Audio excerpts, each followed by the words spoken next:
Hello दोस्तों, welcome back to our channel. तो जैसा कि हमने पिछले एपिसोड में देखा था, 7 मेरिडियंस के होली क्लैन की वो लड़कियां सिस्टर जू और उनके डिसेबल्स को खाने के लिए उनके ऊपर हमला करती है और मास्टर यूनिटी ने बीच में आते हुए उसे पकड़ लिया था और वो सिस्टर जू और उनके डिसेबल्स के सामने बहाना बनाते हुए उस लड़की को वहां से ले गया था कि इस लड़की की मेंटल हालत ठीक नहीं है, इसलिए ये ऐसे बिहेव करती रहती है। लेकिन सिस्टर जू यहाँ पे उस लड़की को देखकर सारा माजरा समझ गए थे। वहीं दूसरी तरफ मास्टर यूनिटी और उसके साथी उस लड़की को दरिंदों की तरह खा गए थे, जिसके बाद यहीं से नेक्स्ट एपिसोड की शुरुआत होती है और हमें माउंटेन एंड सीरियल के 9 मेरिडियंस का सीन दिखाया जाता है, जहाँ पे फेंग और लीना भी सिस्टर जू को ढूंढते हुए वहाँ पे पहुंच चुके थे। और 9 मेरिडियंस में इंटर करने के बाद फेंग कहता है उस ओल्ड मैन जेंग बाइशी को बेवकूफ बनाना तो बहुत ही ज्यादा आसान था। सिर्फ 300 स्नैक्स के अंदर ना सिर्फ उसने हमें सिस्टर जू का पता बता दिया, बल्कि उसी के साथ साथ उसने हमें माउंटेन एंड सीरियल के 9 मेरिडियंस में आने का रास्ता भी बता दिया। अगर वो ना होता तो शायद हम लोग कभी भी अपने मास्टर को नहीं ढूंढ पाते। ओल्ड मास्टर जेंग बाइशी तो आपको याद ही होगा, जिससे सिस्टर जू को एंशिएंट गॉड्स के बारे में पता चला था और उन्हीं एंशिएंट गॉड्स के बारे में इन्वेस्टिगेट करने के लिए ही तो सिस्टर जू माउंटेन एंड सीरियल में आए हुए थे।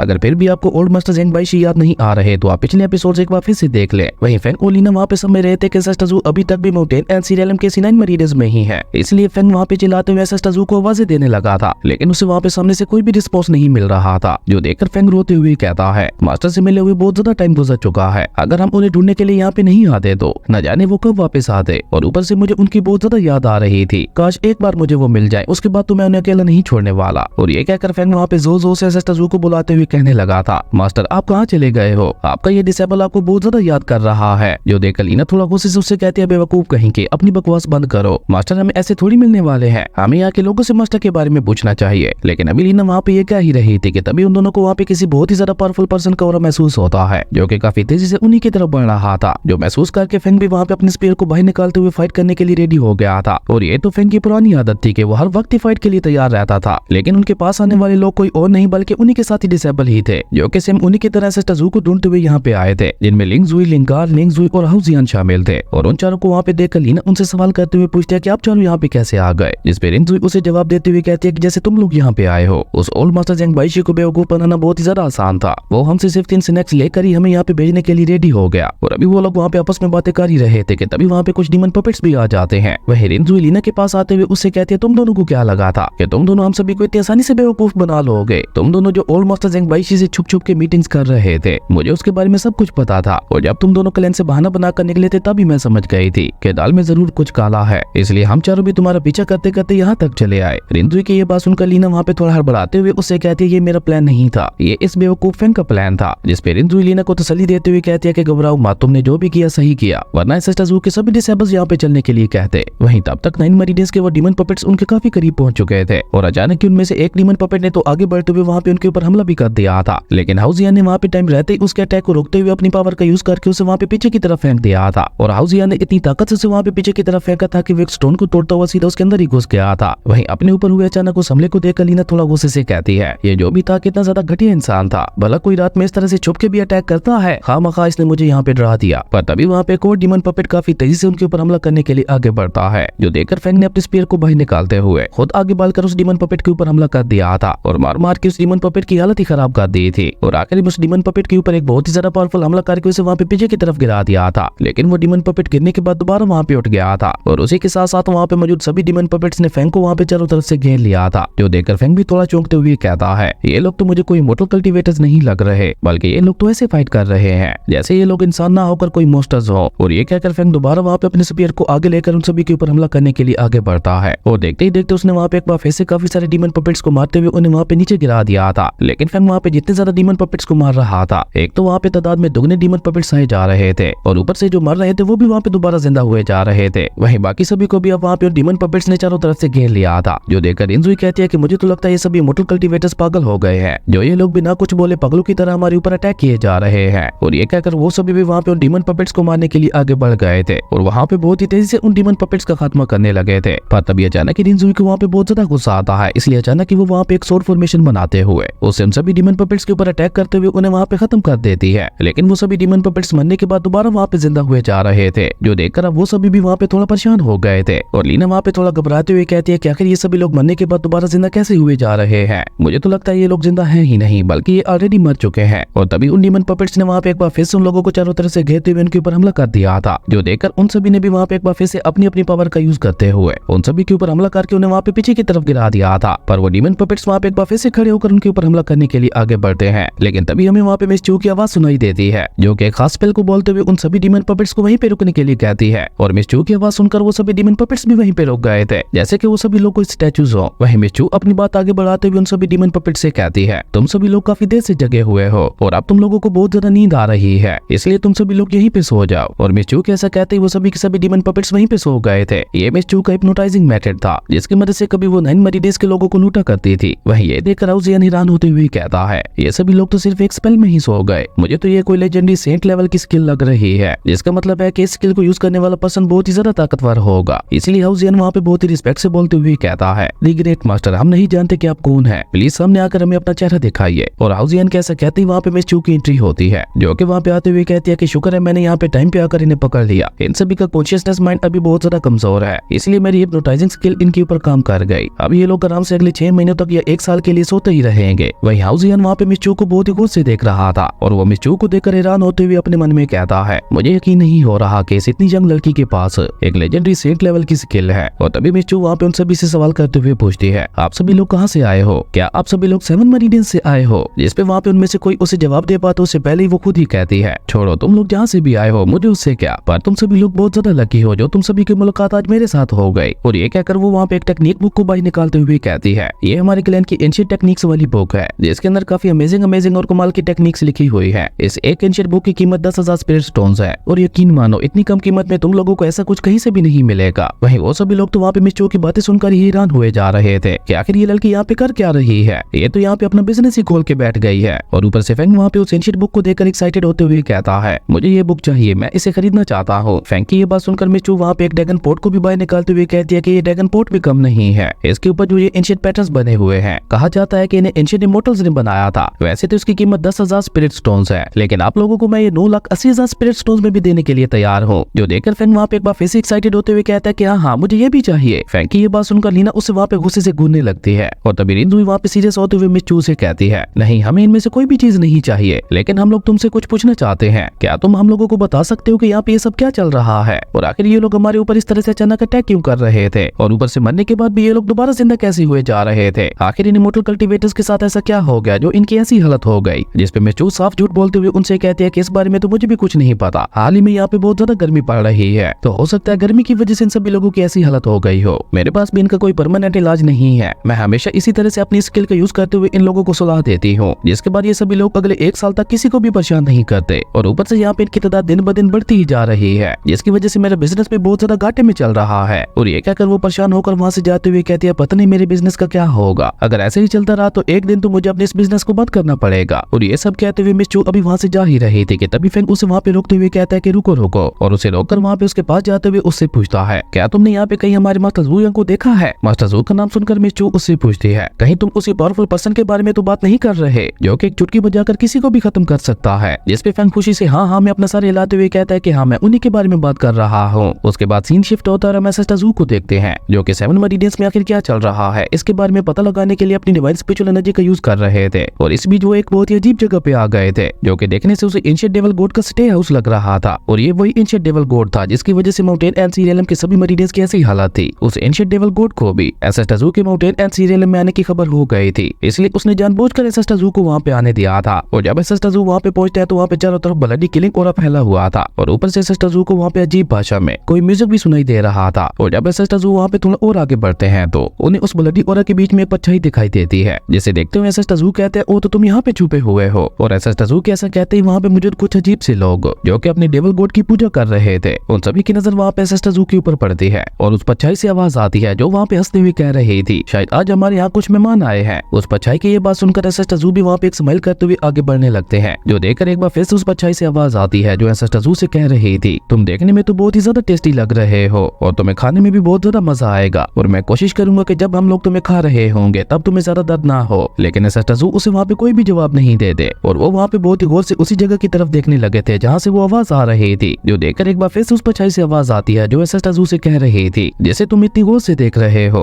ये इटर्नल यूनिवर्स है, या इसे इस वर्ड का ओरिजिन भी कह सकते हो, क्योंकि इस वर्ड में जो कुछ भी होता है वो सिर्फ और सिर्फ मेरे माइंड की वजह से ही होता है। अगर मैं ना चाहूँ तो इस वर्ड का एक पत्ता भी नहीं हिल सकता, लेकिन तुम बाकी सभी से बहुत ज्यादा अलग हो। मैंने बहुत बार कोशिश की तुम्हारे ऊपर कंट्रोल करने की, लेकिन तुम हर बार मेरे चुंगल से बच गए, और यही बात मुझे तुम्हारी बहुत ज्यादा पसंद आ रही है, क्योंकि तुम्हारे जैसे पर्सन को खाने का मजा ही अलग होगा और तुम बहुत ही ज्यादा खुशकिस्मत हो जिसे मैं खुद खाने वाला हूँ। अब बताओ, ये हेलबोट को खाने की बात कर रहा है, जो देखकर एंसेस्टर ज़ू भी वहाँ पे अपना ऑर्डर रिलीज करते हुए कोल टून में कहते हैं, तो तुम मेरे सामने घोस्ट बनने की कोशिश कर रहे हो, लेकिन तुम जानते नहीं हो कि जो मेरे सामने खुद को पावरफुल दिखाने की हिम्मत करता है, मैं उसका नामो निशान ही मिटा देता हूँ। और ये कहकर एंसेस्टर ज़ू वहाँ पे अपनी डिवाइन गोल्डन एनर्जी की बजाय व्हाइट एनर्जी का यूज करते हुए उस परछाई के ऊपर वहाँ पे एक बहुत ही ज्यादा खतरनाक हमला कर देते हैं। और ऐसा होते ही वहाँ पे एक बहुत बड़ा ब्लास्ट होता है, जिसके साथ ही एंसेस्टर ज़ू की सोल कॉन्शियसनेस वापस उनकी बॉडी में आ गई थी और उन्होंने वहाँ पे अपनी आंखें भी खोल ली थी, जो देखकर निंगयू एंसेस्टर ज़ू के चाय का कप भरते हुए कहती है, एंसेस्टर फाइनली आप जाग ही गए। और ये कहकर वो वहाँ पे एंसेस्टर ज़ू को चाय का कप देते हुए कहती है कि मैं आपको कुछ बताना चाहती थी। मैं मार्केट में उसी लड़की के बारे में इन्वेस्टिगेट करने के लिए गई हुई थी, लेकिन वहाँ पे हर एक पर्सन का बस यही कहना था कि पिछले काफी लंबे अरसे से उस लड़के की मेंटल हालत ठीक नहीं थी, जिसकी वजह से वो सभी को देखकर ऐसे ही बिहेव करती थी। पर मुझे तो लगता है कि वो सभी लोग झूठ बोल रहे थे। जिस पे एंसेस्टर ज़ू अपनी चाय पीते हुए कोल टून में कहते हैं, ये सब उसकी मेंटल हालत की वजह से नहीं हो रहा था, बल्कि उस लड़की की बॉडी के अंदर कोई और भी था, जिसकी वजह से वो ऐसे बिहेव कर रही थी। एंसेस्टर ज़ू की ये बात सुनकर निंगयू थोड़ा चौंकते हुए कहती है, तो आपके कहने का मतलब है कि उस लड़की की बॉडी के अंदर दो सोल्स थी, पर ऐसा कैसे हो सकता है, ये तो इम्पॉसिबल है। तभी वहाँ पे बन्नी क्रो की एंट्री होती है, जो कि निंगयू के ही तरह मार्केट में इन्वेस्टिगेट करने के लिए गया हुआ था, पर वापसी पे वो अपने खाने के लिए कुछ पेस्ट्रीज भी ले आया था, जो देखकर निंगयू उससे पूछती है, ये तुम क्या खा रहे हो?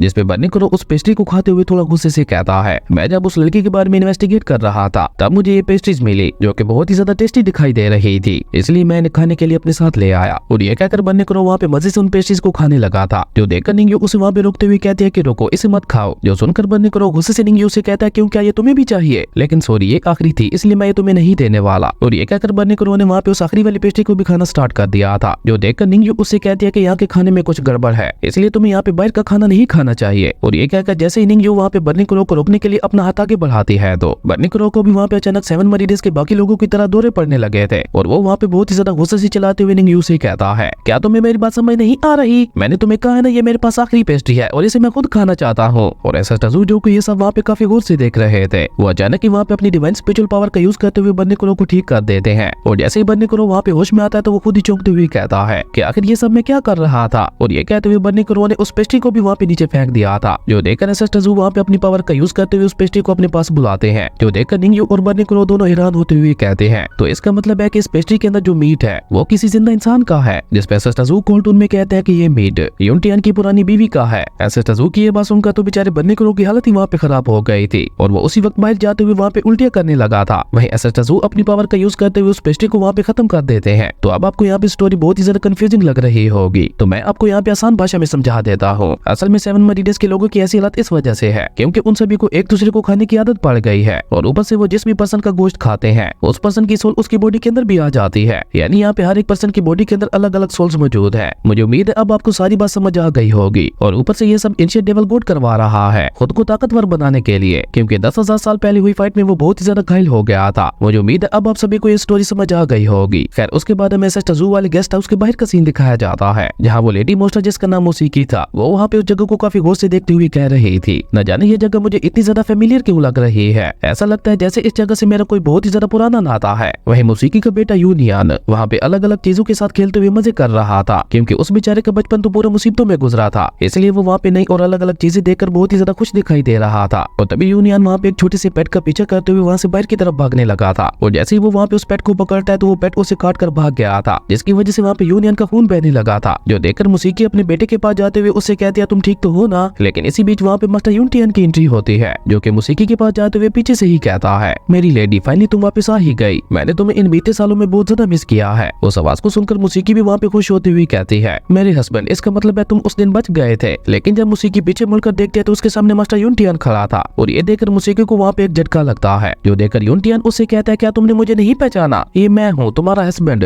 जैसे तुम चेंज हो गई हो। उस हादसे के बाद इसी तरह से मैं भी चेंज हो गया था, हम दोनों को मिले हुए कितने साल गुजर गए, और मैं समझ सकता हूँ कि तुमने इन बीते सालों में कितनी ज्यादा मुसीबतें सही होगी। लेकिन बेचारी मोसीकी को तो अभी भी यकीन नहीं हो रहा था कि उसके सामने खड़ा ये पर्सन वाकई उसका हस्बैंड है। वहीं यूनियन भी उसे देखकर गुस्से से घुराने लगा था, लेकिन मास्टर यूनटियन उसे पीछे की तरफ धकेलते हुए कहता है कि मुझे तुम्हारी बहुत ज्यादा याद आई, और ये क्या ये हमारा बच्चा है? प्लीज मुझे भी अपने बच्चे को प्यार करने दो, मैं पिछले न जाने कितने सालों से इसके लिए तड़प रहा था। वह यूनियन के हाथ से निकल रहे खून को देखकर यूनटियन के अंदर का मोस्टर भी जागने लगा था, इसलिए वो यूनियन की तरफ हाथ बढ़ाते हुए कहता है कि मुझे इसे हक करने दो, पर मोसीकी ने उसे वहाँ पे रोकते हुए पीछे की तरफ धकेल दिया था। लेकिन अब तो वहाँ पे मास्टर यूनटियन को यूनियन के अंदर अपना खाना दिखाई दे रहा था, इसलिए वो वहाँ पे बिल्कुल पागलों की तरह बार बार उसे पकड़ने के लिए आगे बढ़ने लगता है, जो देखकर मुसीकी उसे वहाँ पे एक जोरदार थप्पड़ मारते हुए कहती है, नहीं तुम मेरे हस्बैंड नहीं हो सकते। और ये कहकर मुसीकी ने उसे अपने बच्चे को बचाने के लिए वहाँ पे अपने बच्चे को हक कर लिया था, जो देखकर यूनटियान वहाँ पे बिल्कुल एक डेविल की तरह डेविल स्माइल करते हुए कहता है, तुम आखिर अपने हस्बैंड की नाफरमानी क्यों कर रही हो? तुम जानते भी हो कि इसका क्या अंजाम होगा। मुझे दूसरा रास्ता अपनाने पर मजबूर मत करो और चुपचाप अपने बच्चे को मेरे हवाले कर दो। और इसी कमाल के सीन के साथ हमारी अमेजिंग एपिसोड यहीं पे खत्म हो गया था। दोस्तों अगर आपको ये वीडियो अच्छी लगी तो लाइक कर दें और अगर चैनल पे नए आए हो तो सब्सक्राइब करते जाना। तो मिलता है एक न्यू वीडियो में, तब तक के लिए बाय।